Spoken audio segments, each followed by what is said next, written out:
With my bros, my girls hold me down. Yeah, we're doing the verses today, folks. I woke up and decided I wanted some chaos. I know this video is going to be controversial to some, I'm sure, but I feel like it's a conversation worth having, given that both shows will now be returning in the month of June. Just a quick update in case you were unaware, Sistas has moved its return date for the third time. Pretty much like an indecisive person in front of you in line trying to decide what they want on their burger. They're going to change their mind over and over again. First, it was June 29th. July 6th, and now June 1st. Bruh will be coming back for season 3, June 16th. Keep in mind here, these are just my opinion. These are my opinion in terms of here are 10 things I feel Bruh excels at a bit more than Sistas. But to be fair, Bruh is only 2 seasons in. Sistas is technically 3.5 seasons in. They're coming back for the back half of season 4. While I praise Bruh in some areas, who's to say season 3 won't dash these compliments to bits? Because with The Oval and Sistas, both shows, in my opinion, tanked in season 3. Sistas came back in season 4. Ironically enough, another BET Plus series, Ruthless, came back strong in season 3. But time will tell with Bruh. So I'm going to explain these 10 reasons, speak my opinion, and you can let me know if you agree or disagree in the comment section below. So I did actually number these in a particular order in regards to what I feel, from the strongest thing that's better than Sistas to something that I feel, well, maybe it's not stronger per se, but only due to the short amount of time we've had with the subject at hand, which leads into number 10. LGBTQ plus representation. I think that the storylines between, let's say, Maurice on Sistas, and we have the interesting storyline of Darla on Bruh, in regards to it being discovered practically at the end of season 2 by Greg that Darla is a transgender character on the show. Somebody he was beginning to date in season 2, not long after he was introduced. And the reason this is number 10 is because there hasn't been enough of these two on screen yet in regards to how the show is going to handle this topic. Sistas, on the other hand, Maurice was a character who I really loved in season 1. He was, dare say, I've said it a few times, he was probably my favorite character in season 1. Season 2 kind of faded off. Season 3, season 4, it's just a joke character. And the whole Q storyline, I feel like, completely ruined that character. I think one of the biggest complaints amongst the fans, and I have proof because based on all the comments and all I get from people saying it, Maurice was made to be too thirsty. Yes, he's a comedic character, but the thirst is just beyond reality at this point in terms of what he'll do to find and get a man. Versus a serious storyline of, oh my gosh, one of the bruhs has found out that the woman who he's involved with is transgender. How does he handle that? Well, the last episode of the season, which I thought was pretty good, it kind of left the door open of, hey, we'll have dinner and talk about it. So I really can't speak on this since we haven't seen it yet. So that's why it's number 10. Part of me feels like Bruh is going to handle this storyline better than how the Maurice storyline is being handled in Sistas, because one minute you got him just, cracking jokes. The next minute, just being so desperate to have a man, he will welcome the man who robbed a bank at gunpoint to sleep on the couch. And then out of nowhere, I think, what was it, at the end of season 3, where he breaks down in the bank about his father and that backstory, which completely came out of left field. So I gotta give points to at least the setup that bruh has for the Darla and Greg storyline, in terms of how that's going to be handled versus bruh in terms of representation. Because comparing the fan base reaction to the Darla storyline versus the Maurice storyline on Sistas, there's a lot more people who are intrigued of, oh wow, okay, Tyler, this is an interesting storyline on bruh. Let's see how you handle it, versus rolling our eyes at Maurice in terms of how that storyline is being handled in Sistas. Number 9. This is kind of, not really important to me, but I know some people who are like, ooh, this is steamy. The fact that since the show bruh is on BET Plus, it has the rated immature TV rating versus Sistas, which is on the BET network. Obviously, if you watch bruh on BET Plus and BET, then you know that there are a lot of things that are edited. If I'm not mistaken, the only times I can recall there being nudity was Pam and Mike's first scene, and in season 2 where Regina stripped down and had sex with Bill, and then of course when Bill and Natalie were doing it. And I know the only reason I remember the Regina was because my dad walked in on me when I was watching that scene. I was watching that episode taking notes to review it because it was early in the morning, because I was like, okay, let me watch the episode while the internet's moving fast and then I can review it the same day. He walked in before he had to go to work. Yeah, awkward. I'm just doing my job. Yeah, that's a fine cover up. But in any case, that's why it's number 9. The rating to me doesn't really matter. I feel like most of the rated in material comes from Miss Alice in terms of her dialogue than actual, adult content in terms of, what we see the characters doing. I mean, of course we got Mike with the drugs, and yeah, I think it's really having to do with the foul language and whatnot. So yeah, that's why it's number 9. I feel like a lot of people want Sistas to be rated M, mainly due to the, wow, imagine what that threesome scene would have been like, with Andy and then that girl and Robin on BET Plus, or the Zatima love scenes. What would they be like? Doesn't really matter to me. All right. Number 8, smaller cast. Now, I had to check myself on this because I immediately said, yeah, bruh's better because it has a smaller cast. Yes and no. I went to IMDb and Wikipedia to double check. And in terms of the main characters / recurring characters, Sistas only has bruh beat by only a handful of characters. Mind you, I'm only going off the list of recurring and main characters because they don't have Bio up there or Logan, and it seems like each season more and more characters are being added, but some of those characters are only there for 1 or 2 episodes because they work at this hotel, they work at this bank, they work as a secretary, as opposed to being a main character. So I can't really fault Sistas too much, but I do feel like bruh feels a bit more self-contained.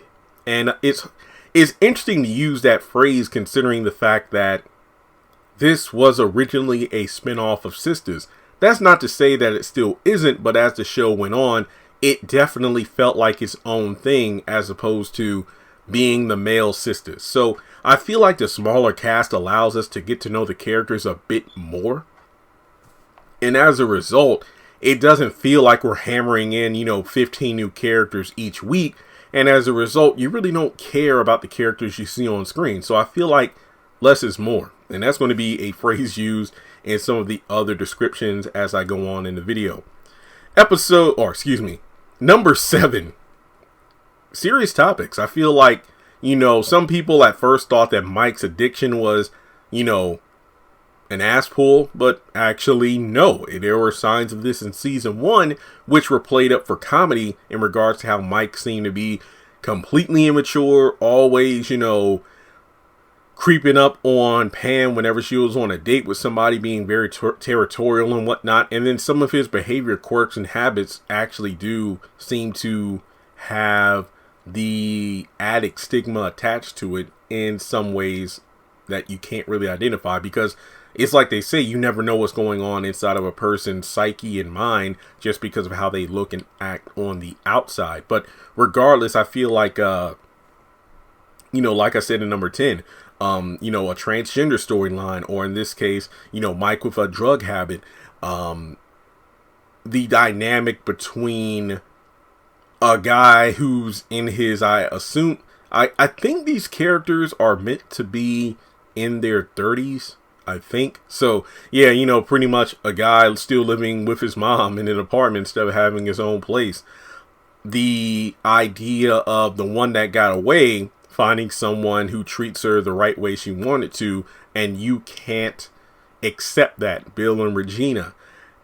I just feel like bruh really does tackle some subjects that are really relevant, realistic. That's not to say Sistas doesn't do that, but I still say they jumped the shark at the ending of season 1, where you had freaking SWAT, FBI, just everybody involved with this Gary thing, that it made every other cliffhanger feel lackluster in comparison. But the biggest sin was you had such a finale where Andy lost everything, yet she's still entertaining the idea of being with Gary. But with bruh, it feels more grounded, and I think that's what these shows need. This isn't a Tyler Perry movie. This is a series. Make it seem like, Pam going back and forth with Mike is believable because she had a father who was an addict, or she's had issues with men before. And you look at Regina, who, it's questionable. Does she love Bill, or does she just want revenge because of how he made her feel? When you have, Tom, who's a nice guy, but always seems to either find the wrong women or the wrong women find him. And, and the list goes on. I just feel like, also, this was something that I wish they did, but then again, maybe they'll do this in season 3. When Miss Alice thought she was having a heart attack, even though half the episode was a fart joke, I thought that perhaps maybe it was a situation. No, actually, wait, maybe I forgot. It's when Greg came over. I think she thought she was pregnant, but then it's like menopause or something. Look, it's been a while since season 2 aired. My bad if I forgot, but it was essentially when Greg ran over to the store to get something for like a test or something. I think it was a pregnancy test. And he was like, look, come by the doctor's off the hospital out, so you can get a checkup. And I think that maybe this will be a storyline where, Miss Alice finds that maybe she can't be rambling around like she wants to because like she's a young girl, because she's not. Maybe she'll chill out a bit more. It's just one of those things where it's a good topic and I'm curious to see how they'll cover it. Now, number 6. This is completely subjective, but I think the Bruh series has a better theme song.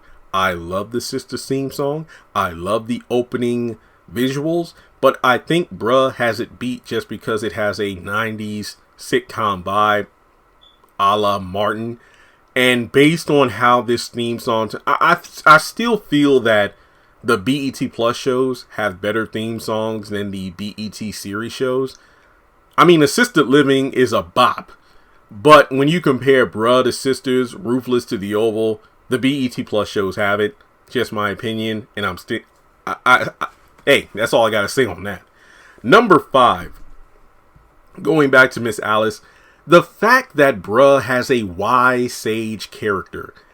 Miss Lisa was that character on Sisters, but she's been MIA since season 1, and there's been a lot of shit going on that Miss Lisa definitely should have been present for, especially in regards to her daughter. Miss Alice, I admit she could be a lot. She could be a bit much. If I remember correctly, I think I said this in one of my reviews, I think she got a bit toned down in the back half of season 2. Maybe not by much, but enough for me to go, okay, yeah, she's not as seemingly insufferable as in season 1 or part 1 of season 2.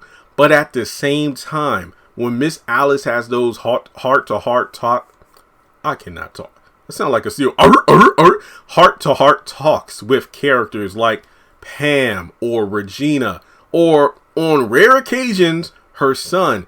And I mean, heck, she hit it off with Lydia pretty quickly. Those moments, I'm like, wow, I love this. This is what shows need. I'm not saying every show has to have the wise old sage who can solve everybody's problems. And it's not necessarily that Miss Alice solves everyone's problems, but when she cuts off the sarcastic, overly sexualized trope mode and gives some sound advice, is like, damn, Miss Alice, no wonder you charge people whenever you have a sit down with them to talk, because she is experienced. And I mean, she'll tell these characters what they should do. Now it's up to them if they do it or not. But I do feel like in those moments, it makes it seem like Miss Alice truly does give a damn about other people instead of just having sex with men, you know? So I really do like how Miss Alice takes those moments where she sits these characters down and tell them, look, you had a damn fool. Here's what you need to do. You're grown, you're mature. You need to act mature. You need to act your age. Honestly, again, the more I say this out loud, the more I wish we had this in Sistas with Miss Lisa. But hey, it is what it is. Number 4, runtime. Simply put, less is more. I have found myself in more situations with bruh going, damn, I wish we had 2 more minutes than I have with Sisters wishing, damn, I wish we had 5 more minutes. There are a lot of times where watching Sisters can seem like a chore, because when the episode spends like 12 minutes on a storyline I don't care about, as opposed to a storyline I'm more invested in, it isn't necessarily just Zach and Fatima. I talked about that more in my video about, did Zatima help or hurt the series? One of the biggest gripes of anti-Zatima fans is, the show has become all Zach and Fatima. They take up all the screen time. No, they don't. There have been far more people saying, man, we only got like 2 or 3 minutes with Zatima compared to, great, we got 10 minutes with Q and Maurice. We got 11 minutes of Calvin and Sabrina and Gary and Zach and all this stuff. And, you know, Karen whining and this and that, as opposed to Zach and Fatima. With bruh, I've said it since the first season, bite-sized entertainment, fun size. Like, it's like, you know, fun-sized candy. I can eat like 6 little Snickers and not feel guilt compared to eating, you know, like 1 full-size or king-size bar. I like the fact that I can breeze through these episodes, get my notes, do my reviews, and heck, rewatchability is awesome because, again, these episodes are short, especially if you're watching and you can increase the playback speeds like 2 times. So it's like, wow, okay, this is great. So I think runtime is awesome. It cuts away unnecessary filler. That's not to say bruh does not have filler. There are some episodes I'm like, okay, this episode, this could have been chopped up or something. But overall, I feel like when it comes to bruh, I enjoy the sit down more than Sisters, because Sisters is like, you can be 15 minutes in, which is like almost the complete runtime of a bruh episode, and be like, okay, I'm waiting for something to happen with bruh. Sometimes, you know, the first 2 minutes could be slow, but then I remember times where, okay, the episode is like 22 minutes long and we're at the halfway point, so we're only going to be in 2 locations. But when they go to like 4 or 5 places in an episode, it blows my damn mind. But number 3, shorter seasons. Just like with the runtime, less is more. I mean, we don't need 25 episodes a season. Season 1 was 24 episodes, but that's because season 1 of Sisters was 25, I think. And then season 2 was 19. And then Sisters and Oval have a trend of 22 episodes each. Again, shorter seasons means that they're pressed for time, meaning that more often than not, they get to the point as opposed to dragging things on. Just like number 4, the runtime. Less is more. Same with number 8, smaller cast. The smaller cast, the shorter seasons, the shorter episodes means that you really get to develop these characters more than having such a, just a stadium full of characters or 42 minutes of filler as opposed to just meaningful conversations between people.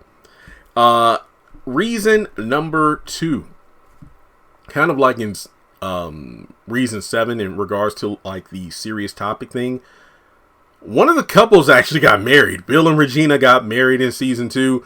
Mind you, I have no idea how long it's going to last. I still don't think they should have got married, But bruh beat Sisters to the punch by having a pair of characters get married.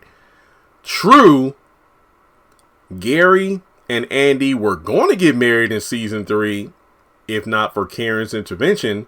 Feel how you feel about it. I still don't think Karen was in the wrong whatsoever. If Andy wanted to marry Gary, she could have done it. I still don't think Bill and Regina had any business getting married. I did a whole spiel in that review about it. I think Regina had trash reason for getting married, not to mention accepting the proposal. I mean, going from 1 minute to, Bill, I don't even think I should move in with you, to, oh, we had great sex, I accept your proposal, when do you want to get married? Tomorrow. What? There's a lot of things I feel were missing in communication there, but at the same time, they did get hitched, which is something that Sisters has not done yet. I'm mentally going through my mind to think, okay, well, Aaron did propose, but Karen said no. Gary was going to get married, but no, that didn't happen. Not to mention Regina was about to get married in season 1, but then Bill broke up that. So yeah, point for bruh. And the number one reason I think bruh is better than Sisters, and I've said this in season 1, cast chemistry. I think the cast chemistry on Sisters is not as strong as the bruh dynamic. Is it because I'm a guy and bruh's a guy show versus Sisters, which is a female show? No, not really. I don't know. Maybe I'm not saying it's the not nostalgia glasses, but the male glasses of, well, of course you're going to think the guys have better chemistry than the girls because you're a guy and you can relate to that. Obviously, a couple things. Number one, it's not a secret that the dynamic between a male friend group and a female friend group aren't exactly the same. More often than not, beefs get squashed between guys sooner than women. But at the same time, I feel like the cast of bruh definitely come across as, yeah, I can really believe these guys are friends. Whereas Sisters, they had their sister circle moments, but more often than not, it felt like the group dynamic was always split. I mean, this was addressed many times in season 1, where Sabrina and Danny kind of felt like outcasts compared to the hush hush meetings that would go down between Karen and Andy. I mean, given the fact that the show addresses it itself, I have no other reason to think that, yeah, bruh has better cast chemistry. But that's when looking at the main characters. I mean, we could break it down, but what about, Zach and Fatima and Maurice and Preston and all this stuff? I feel like that's redundant because I've said it even back in season 1. Man, it seems like, Zach and Danny's work dynamic is stronger than Danny's relationship with the women, or Maurice and Sabrina's dynamic at the bank. Sabrina's connection with him is stronger than with the women. And then the list goes on. But with bruh, I feel like you could have, when you have two of the bruhs by themselves, do you believe they're friends without the whole group? It's kind of like comparing the cast of The Weekenders versus the cast of Recess. Yes, some deep 90s cut, good One Saturday Morning cartoon references. If you get that, you're awesome. I think the cast dynamic is better on bruh. That's just my opinion.